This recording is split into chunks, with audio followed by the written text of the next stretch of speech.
तो बच्चों आज हम सीखेंगे प्रश्नावली 3.4 का क्वेश्चन नंबर फर्स्ट देखते हैं पहले। ठीक है, क्वेश्चन नंबर फर्स्ट, निम्न के सारे गुणनखंड ज्ञात कीजिए। ठीक, 20 और 28, ए भाग है, बी है 15 और 25, इस प्रकार से दिए।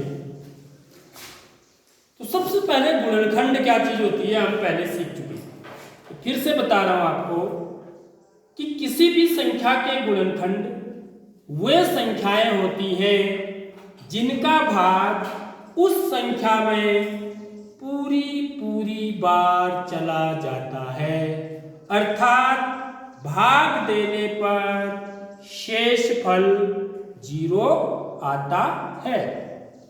ठीक, उसके बाद हम समझेंगे कि सार में क्या होता है, इसकी मैंने पहले बात कर चुका हूं आपसे। ठीक है, यहां पर खाली गुणनखंड ही नहीं निकालना है, सार में गुणनखंड ज्ञात करना है। तो सबसे पहले सार गुणनखंड किसके निकलेंगे? 2 या 2 से अधिक संख्याओं के। ठीक है, यदि अकेला एक संख्या है तो उसका गुणनखंड निकाल सकते हैं, उसका सार गुणनखंड नहीं निकलेगा। सार गुणनखंड निकालने के लिए कितनी संख्या होनी चाहिए?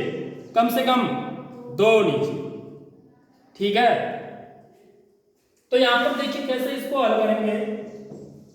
हल ए, हमको सार गुणनखंड ज्ञात करना है 20 और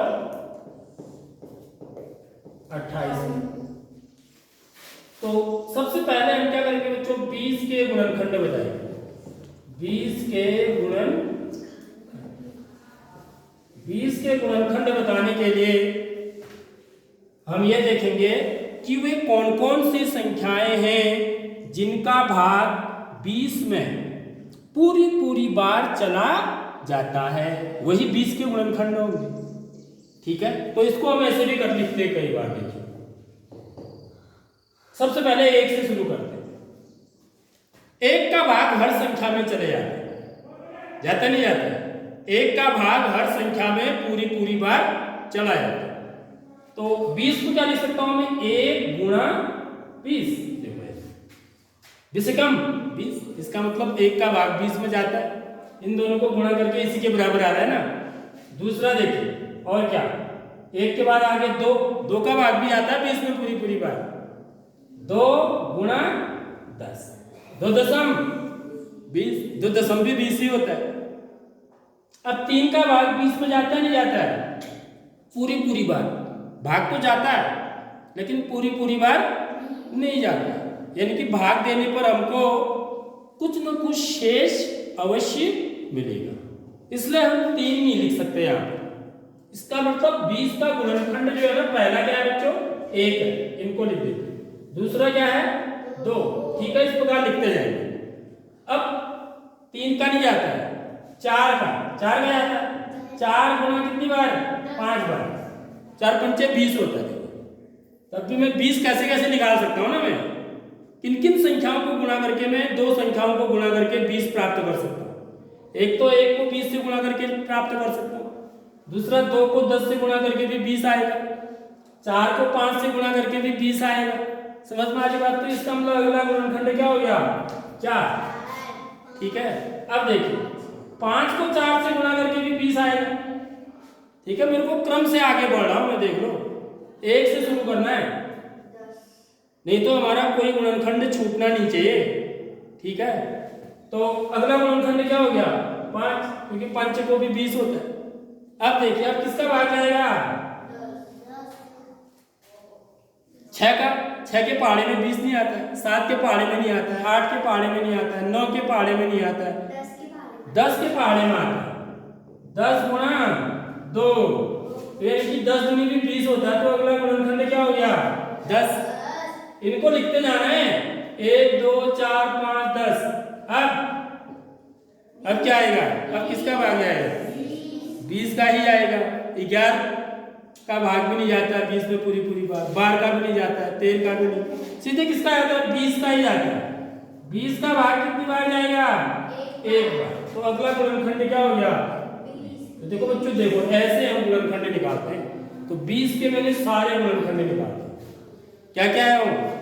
कॉमन लगा के लिखेंगे 20 के गुणनखंड बराबर 1 2 4 5 10 20। कितने गुणनखंड है बच्चों इसके? 1 2 3 4 5 6 गुणनखंड है 20 के।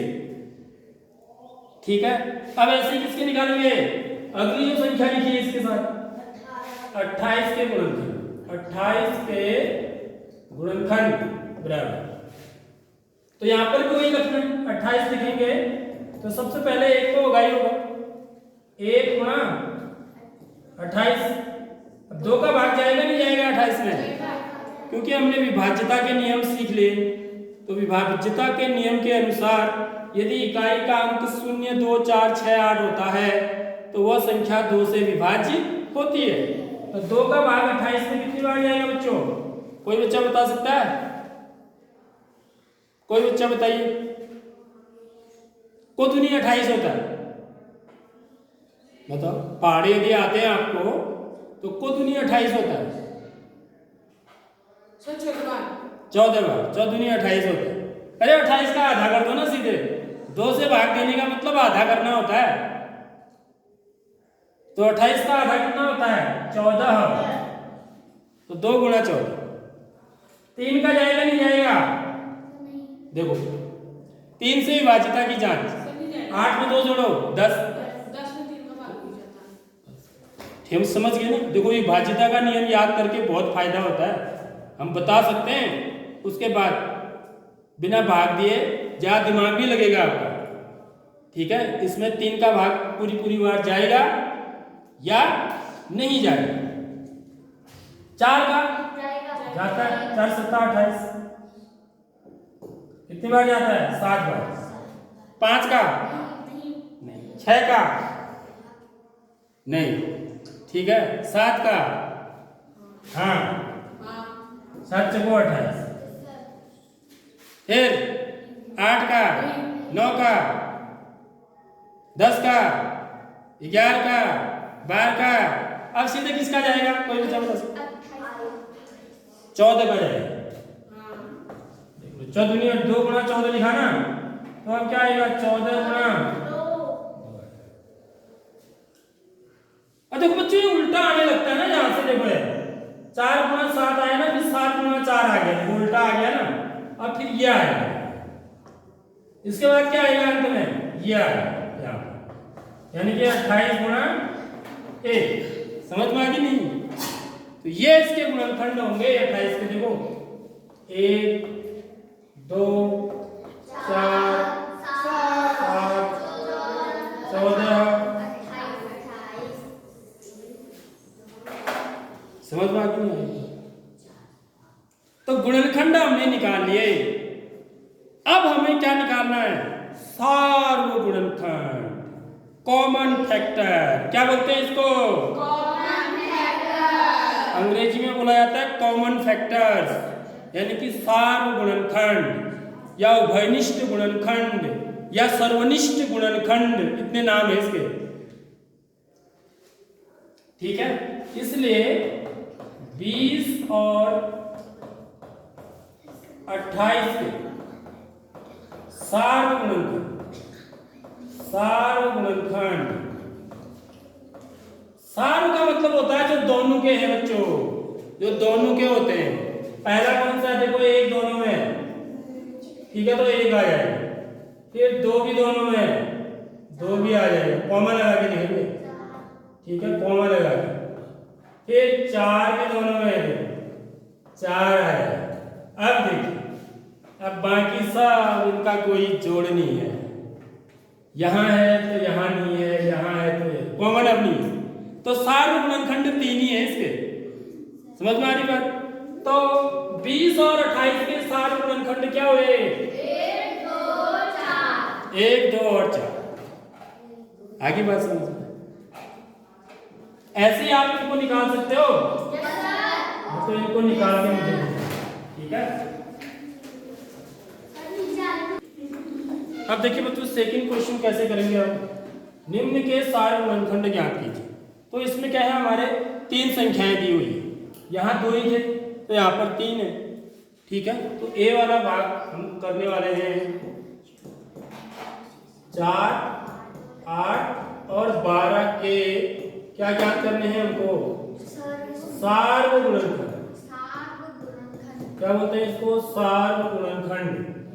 ठीक है, तो सबसे पहले हल चार के गुणनखंड लिख डालेंगे सारे। चार के गुणनखंड क्या होंगे बच्चों बताओ? एक तो एक हो जाएगा जैसे हमने वो बनाया ना, एक वैसे करना है। दूसरा दो, तीसरा चार। ठीक है, अब ऐसे ही 8 के गुणनखंड एक, दो, चार, 8। ठीक है, समझ आ गई नहीं आई बात? अब ऐसे ही 12 के गुणनखंड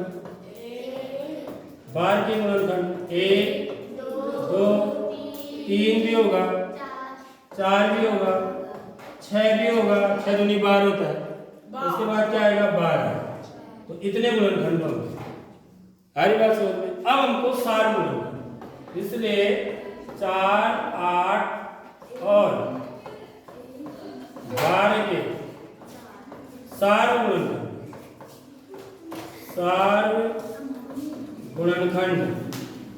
गुणनखंड क्या क्या होंगे बच्चों? देखिए, एक तो पहला एक हो जाएगा जो तीनों है। ठीक है, तो एक लिख देंगे। दूसरा क्या है? 2 है तो 2 लिख देंगे। अब क्या है अगला? 4 भी है, देखो 4 भी है ना, 3 नहीं है देखिए। तो अगला गुणनखंड क्या हो जाएगा? 4। तो 4, 8 और 12 के सारे गुणनखंड क्या हुए? एक तो 1 हुआ, दूसरा 2 हुआ और तीसरा 4 हुआ।